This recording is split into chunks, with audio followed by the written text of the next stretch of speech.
Can count on starts now. Thanks for being here with us for 6 News at 11. A local borough still recovering from flooding in multiple homes on Friday. Bailey Wojcik spoke to residents in Cambria County and tells us how they say they're handling the situation.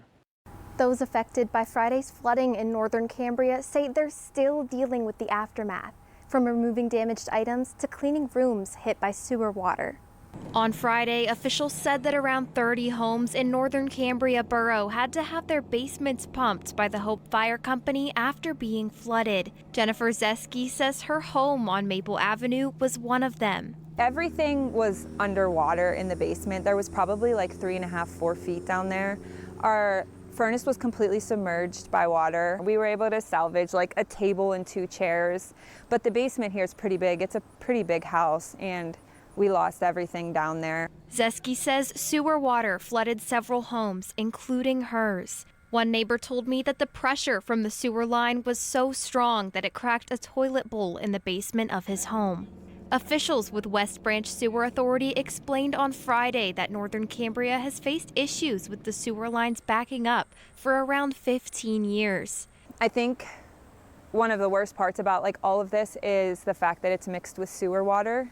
We have kids, and everybody has kids around here. Like, to bleach and disinfect a basement full of sewer water is kind of hard to do. Zachesky says she received help from emergency officials and neighbors. The Red Cross came, which was so kind, and they talked to everybody and dropped off like care packages and buckets full of like bleach and brooms and all of the things, and everybody has been like helpful with each other too. For now, Zachesky says that she and her neighbors are looking to get things back to normal and understand what went wrong. If it was just groundwater and rainwater, yes, that would be a mess, but the fact that there is sewer in there too is the part that's really tricky, I guess. I see everybody outside every day since Friday morning and just trying to get rid of things, clean stuff up. It's just been a lot. Residents say they're looking to learn more at the next West Branch Sewer Authority meeting on August 22nd.